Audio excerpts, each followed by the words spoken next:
Sabay-sabay natin alamin ang mga kaganapan na nangyayari sa ating bansa.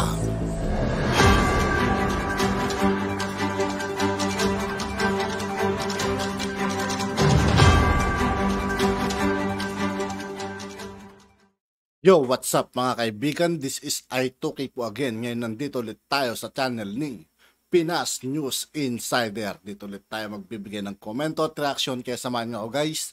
Let's go! Ito ang balita ngayon. Trending ngayon sa mundo ng social media. Ang Teo Manoy balitang Pangulong Bongbong Marcos binatikos na naman ng mga pinklawan dahil sa kanyang pagbablog. Pangulong Bongbong Marcos nagsasayang lang daw ng sweldo na tinatanggap mula sa taong bayan dahil imbis na tupagin ang kanyang obligasyon sa... Ito, totoo lang mga kaibigan. No? Kaysa manood ako ng mga bali-balita mga kaibigan, mas gugustuhin ko pang manood sa mga vlog. Lalo sa mga balita. Lalo sa mga vlog ni Pangulong Bongbong Marcos mga kaibigan. Dahil kahit papano, doon pa lang sa mga video niya, labas niya, update tayo kung ano man ang nangyayari sa Pilipinas mga kaibigan. Kung ano man yung mga tapos yung mga proyekto, di ba? Kaysa naman yung mga bias media mga kaibigan, kung ano-ano pinapalabas lang nila. Tapos hinahanapan lang nila ng votes ang ating mahal na Pangulo, di ba? Kaya mga kaibigan, huwag na kayo manood sa mga mainstream media mga kaibigan, sa mga mainstream bias media. Alam nyo na kung anong mga channel yung mga kaibigan. Kanyang administrasyon ay nakapokus na di umano ito sa mga vlogs. Mga anti-Marcos nakatikim tuloy ng panunupalpal. Pero bago ang lahat, kung bago ka pa lamang sa aming channel. Sa lahat ng hindi pa nakasubscribe mga kaibigan kay Pinas News Insider, mag-subscribe na po kayo at huwag nyo rin pong kalimutan mag-subscribe dito sa aking channel. Please huwag kalimutang mag-subscribe at i-click ang notification bell para mas maging updated pa kayo lalo sa lahat pa ng bagong video na i-upload namin. At ito na nga mga kababayan, mga pinklawans, muli na namang umalma kay Pangulong Bongbong Marcos dahil sa pagbabahagi nito ng kanyang mga adikain at aktibidad sa kanyang YouTube vlogs. Padutsada pa ng mga anti-Marcos. Nagsasayang lang daw di umano ito ng pera na galing sa taong bayan dahil ang pagbablog lang daw umano ang inaatupag nito. Pero ang totoong dahilan talaga ng pagbablog di umano ni Pangulong Bongbong Marcos ay para siya na mismo ang direkta na magbalita sa taong bayan kung ano ang kanyang mga proyekto at aktibidad bilang Pangulo ng bansa. Tila nahubaran tuloy ang mga bias social media at giant news outlet dahil pag sila na di umano ang magbabalita tungkol sa Pangulong Bongbong Marcos ay tila binabago. Lalong-lalo na yun mga kaibigan, si Mel Chango. Di ba? Sabi niya.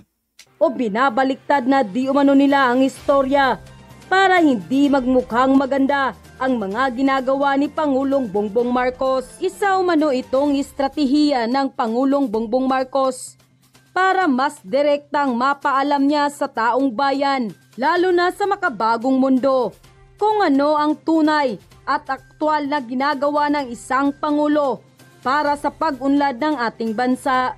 Samantala, hindi naman mapigilan ng marami sa ating mga kababayan na magbigay ng kanilang hinaing at komento sa mundo ng social media. At ayon pa sa kanila, President Marcos, ipagpatuloy mo lang ang iyong pagbablog. Huwag mong pakinggan ang mga bias media na yan. Lalong-lalo na ang ABS-CBN, GMA at si Jessica na pro-anti-Marcos talaga. Dapat dyan tanggalin na sa network nila. President Marcos, nasa panig mo po ang 31 million na bumoto sa'yo. Kailangan namin ng tamang impormasyon na pagbabalita. Sa vlog mo lang namin yan malalaman lahat. Dahil kapag dilawang media na wala na, iibahin na nila ang kwento. Ipalalabas nila na puro negative laban sa gobyerno. Kaya President Marcos, laban lang. Alam naming para ka talaga sa mga mahihirap at mamayang Pilipino. Anong karapatan nyo kung mag-vlog si BBM? Hoy, mas gusto ko pang mag-vlog si BBM kaysa inyong mga bias media. Okay, mga talunan, at least totoo ang binabalita ni BBM kaysa inyo. Anong masasayang ang pera ng bayan? Hoy, isa lang yan sa trabaho ni BBM. Hindi yan kawalan sa kanya. Okay mga bias media, sabihin nyo. Saka ano yun naman yung sweldo sa pagbablog mga kaibigan eh. Kung tutusin, isa sa pinakamayaman sa buong mundo eh. Pang pamilya Marcos mga kaibigan, di ba? Kung usapang gold bar lang mga kaibigan, alam natin lahat yun na it's legit. Mababaliwala na ang mga binabalita nyo kaysa mga vlogger. Kahit pa kayo mga matatalino. Basta ang gusto namin, tunay na balita galing kay BBM, period. Mas maganda naman po kung kay PBBM na mismo manggaling ang mga nangyayari at ginagawa niya. Dahil kung sa mga bias media stream lang, marami ng dagdag bawas ang mga binabalita nila. Kaya keep on vlogging, Apo BBM. Hoy, Jessica at Karen, wala nang naniniwala sa inyo. Mga panis kayo at wala kayong karapatan pigilan ang pagbablog ni PBBM. Go, go, go PBBM! God bless us! Mr. President, what do you do every day? Sa unang basa ay matatawa ka dahil parang napakasimpleng tanong. Ngunit, totoo nga naman, siguro, iilan lang ang tao na nakikita nila kung ano ba talaga ang ginagawa ng isang presidente sa kanyang araw. Maraming bagay naman talaga na ginagawa ng isang pangulo na hindi alam ng publiko. Kaya dito ko na lang sasagutin sa vlog yung katanungan na yan para naman malaman ninyo kung ano-ano ang ginagawa ng isang pangulo. Ang araw ko nagsisimula, gigising ako mga alas 6, alas 6:30. Tinatanong anong ginagawa mo pagkagising mo. Alam ko sinasabi sa atin lahat na wag gagawin, pero talagang ang unang ginagawa ko ay tinitignan ko yung telepono ko. Anong bagong message, baka may nangyari na kailangan bigyan ng atensyon para makita lahat na kailangan gagawin sa araw na yon. May tanong, do you eat breakfast? Anong diet nyo? Kadalasan, ako ay nagfa-fast. Hindi ako kumakain ng almusal. Pagkatapos ako kumain ng gabi, hindi na ako kumakain hanggang lunchtime na. Para yun ang fast ko. Nasanay na rin ako dyan sa ganyang routine, kaya aking palagay nakakatulong yan sa pampatibay ng katawan.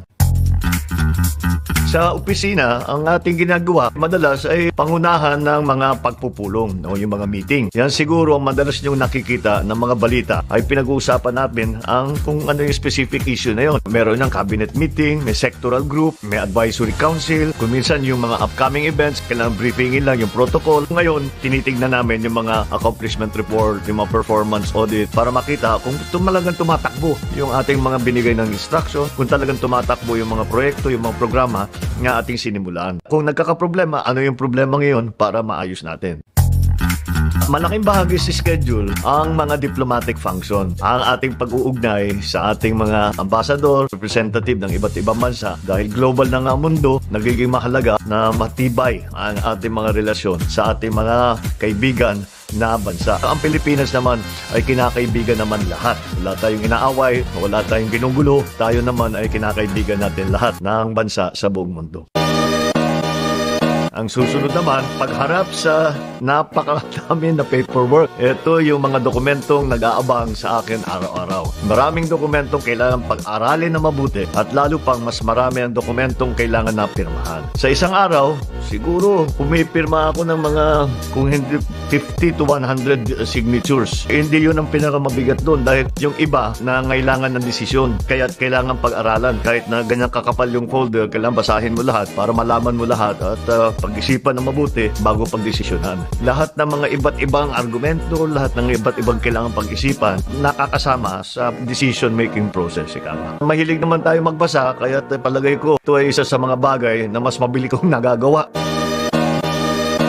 Isa pa sa mga tungkulin ng Pangulo ay pangunahan ang oath-taking ng mga appointed officials. Ito lalo na nung bagong upo, talaga namang napakarami tayong in-appoint. Hanggang ngayon, nag-a-appoint pa tayo. Kaya sa tagal ng panahon, naging governor na ako, naging senador na ako, naging congressman na ako. Ngayon, ako pa rin ang nag-administer ng oath of office. Siguro kahit na nakapikit ako, kaya ko na i-administer yung oath of office.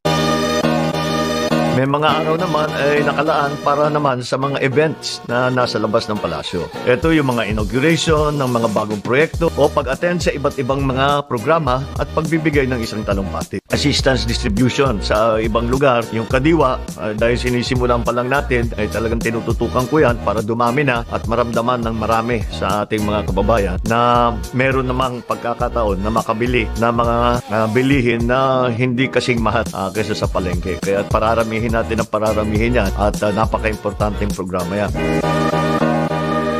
Meron din dyan ang pagpunta sa mga military camp, pagkumusta sa ating mga sundalo, nasundan yung mga nasa area na marami silang trabaho, tinitignan natin na nasa kanila kailangan lahat ng kanilang pangangailangan. Meron naman may pagkakataon na masubukan ang mga bagong kagamitan ng ating sandatahan lakas. Gaya ng pagsakay ko sa fighter jet kamakailan.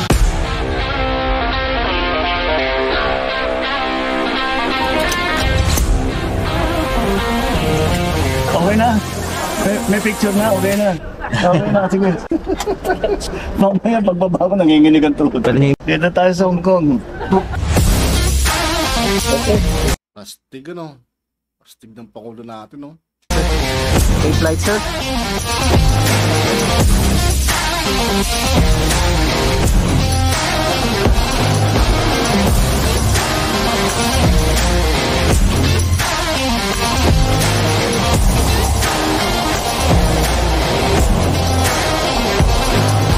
Ang bilis mga kaibigan, no?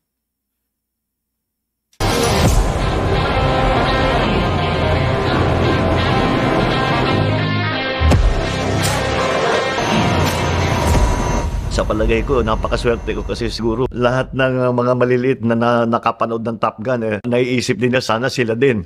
Ganun din naman tayo. Swerte pa rin ang pagiging Pangulo, nagagawa mo yung mga ganyang klaseng bagay na pinapanaginipan mo lang noon.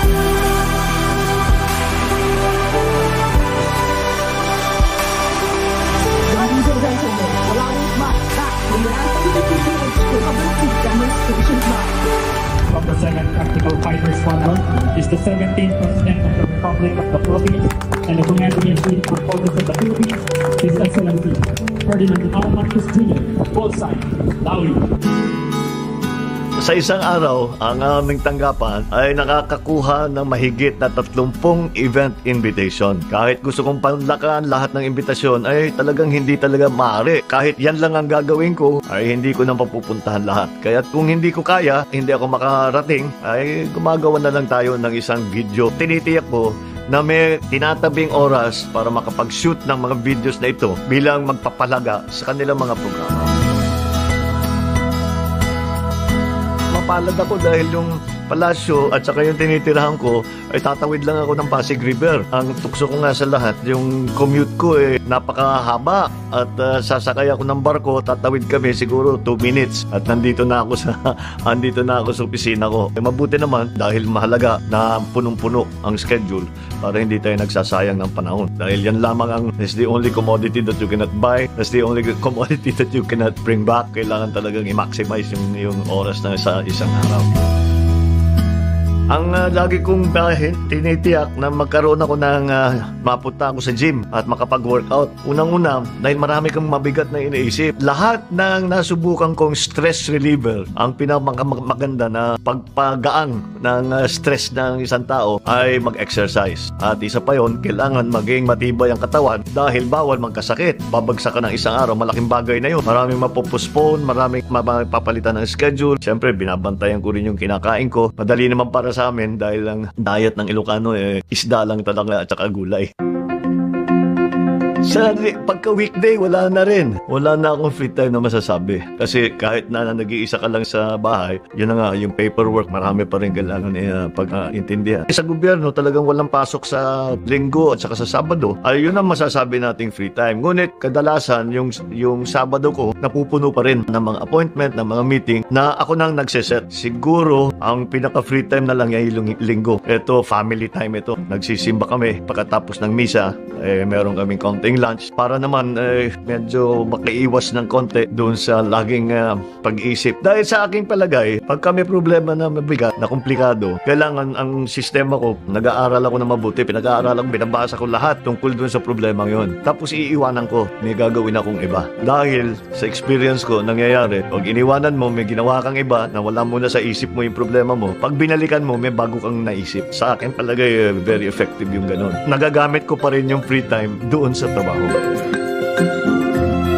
Hindi ko masasabing ako ay nagugulat naman sa schedule ng isang Pangulo dahil nakita ko naman lahat ng ito sa aking father. Natutunan ko sa kanya ay kailangan dahil talagang piling-pili ang mga gagawin mo sa isang araw, sa isang linggo. Kailangan very efficient ang working habits mo. Walang sayang na oras, wala kang ginagawa na wala namang katuturan o walang kabuluhan. Iyon ang pinakamahirap siguro doon sa paggawa ng schedule ng isang Pangulo. Kung paano mag-prioritize. Kaya kailangan piliin mo na mabuti ano ba talaga yung pinaka-importante dito. Yan ang muna ang unahin natin. At yan po naman ang linalaman ng schedule natin na hindi magiging posible kung walang tulong ng ating mga kasama sa trabaho, ating support staff, ang aking pamilya na very supportive sa lahat ng ating ginagawa. At yun na nga mga kababayan, At yun nga po mga kaibigan, dito po nagtatapos ng ating reaction video.